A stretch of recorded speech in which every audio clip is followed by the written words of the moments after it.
हनुमान जी के भजन जरूरी बा। हाँ जी बड़ी कृपा बा वहाँ के सही बा। गोलू राजा के ऊपर हाँ जी घटना होत रहेला कि हनुमान जी बचावत रहे। कबो बचा सरस्वती जी से मांगो तो विद्या मिल जाई, लक्ष्मी जी से धन मिल जाई, हाँ जी बाकी हनुमान जी भी सब मिल जाई। सब बा।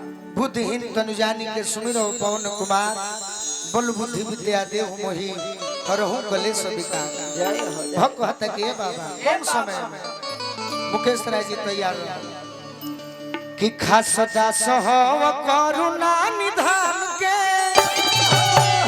कहिया दर्शन करैब भगवान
से मुनेश्वर राय जी आशीर्वाद दिले बनी।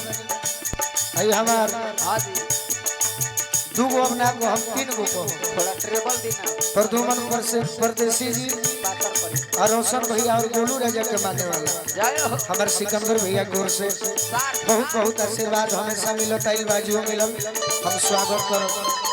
भक्त कहता के बाबा ए बाबा तहरा पतिया के जन्नत करुए के ना धावल गिर लेके आइला जैसे के ना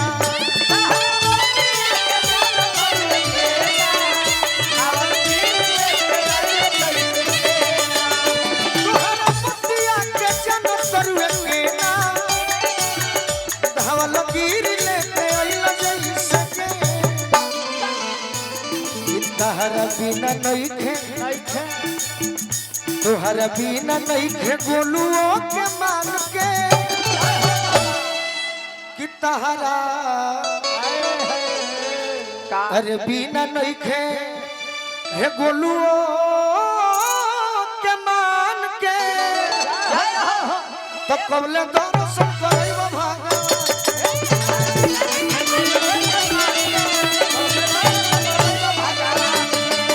सदा सहव करुणा निधान के कहिया दर्शन करैब भगवान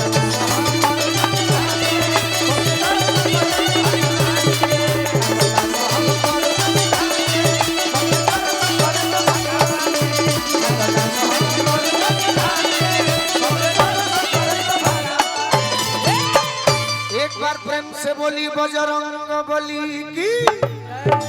आई बड़े भाई मुकेश राय जी